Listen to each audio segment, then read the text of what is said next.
नमस्ते बच्चों। हमने पिछली क्लास में देखा था कि किस प्रकार से है वो वनों को काटने से हमारे सामने परिणाम सामने आते हैं कि CO2 की मात्रा में वृद्धि हो जाती है, वहाँ पे सूखा भी पड़ जाता है। इस प्रकार से है वो उष्णन की मात्रा भी विश्व उष्णन की मात्रा भी है वो बढ़ जाती है। इस प्रकार से अनेक परिणाम हमारे सामने आए थे।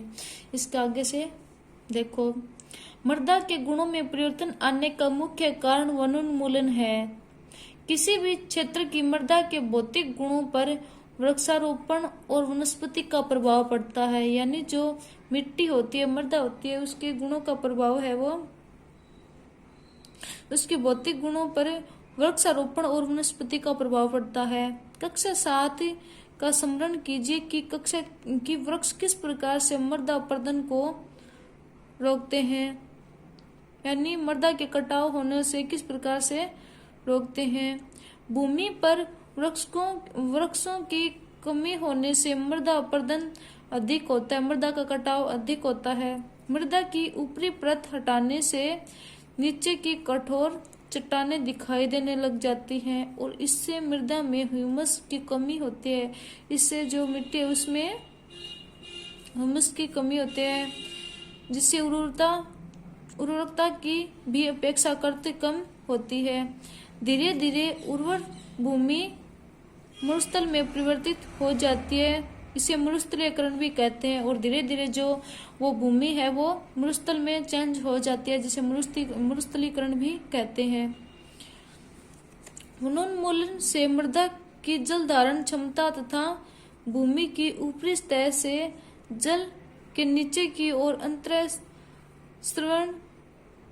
अंतःस्रवण पर भी विपरीत प्रभाव पड़ता है, जिसके परिणाम स्वरूप बाढ़ आती है और मृदा के अन्य गुण जैसे कि पोषक तत्व गठन इत्यादि भी वनोन्मूलन के कारण प्रभावित होते हैं। हमने कक्षा 7 में पढ़ा था कि वनों से हमें अनेक उत्पाद प्राप्त होते हैं। वनों से हमें अनेक प्रकार के उत्पाद प्राप्त होते हैं। उन उत्पादों की सूची बनाइए। यदि हम वृक्षों की निरंतर कटाई करते रहेंगे तो क्या हमें इन उत्पादों की कमी का सामना करना पड़ेगा। यानी हम यदि लगातार इसी प्रकार से वनों की कटाई करते रहे तो कुछ टाइम बाद है वो इन उत्पादों में कमी आ जाएगी। अब आगे देखो, हमें पढ़ना है वन एवं वन प्राणियों का संरक्षण। वनोन्मूलन के प्रभाव जानने के पश्चात पहले एवं बुद्धू चिंतित थे। वे प्राय प्रोफेसर अहमद के पास गए तथा उन्होंने पूछा कि वन व वन्य प्राणियों को किस प्रकार से बचाया जा सकता है, यानी उनको किस प्रकार से बचाया जा सकता है। प्रोफेसर अहमद ने बुद्धू पहली व उनके सहपाठियों के लिए जीवमंडल संरक्षित क्षेत्र के भ्रमण का आयोजन किया। इसके लिए उन्होंने पचमढ़ी जीवमंडलीय संरक्षित नामक क्षेत्र को चुना। वे जानते हैं कि इस क्षेत्र में पौधे एवं जंतु ऊपरी हिमालय की श्रृंखलाएं एवं निचले पश्चिमी घाट के समान है। प्रोफेसर अहमद का विश्वास है कि इन क्षेत्रों की जैव विविधता अनूठी है, यानी उन क्षेत्रों की जैव विविधता है वो अनूठी है, अनेक प्रकार की जैव विविधता है। उन्होंने वन कर्मचारी श्री माधव जी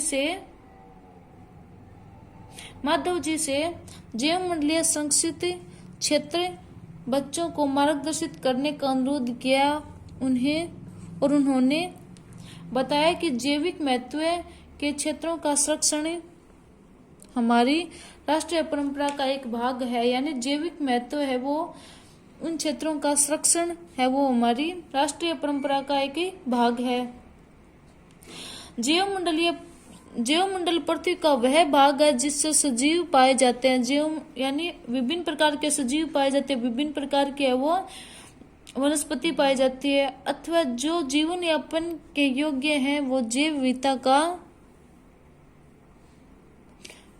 अर्थात जैव विविधता वो है जहाँ जीवन यापन के योग्य हैं अथवा जो जीवन यापन के योग्य हैं। जैव विविधता का अर्थ है पृथ्वी पर पाए जाने वाले विभिन्न जीवों की प्रजातियां, उनके पारस्परिक संबंध एवं पर्यावरण से उनका संबंध।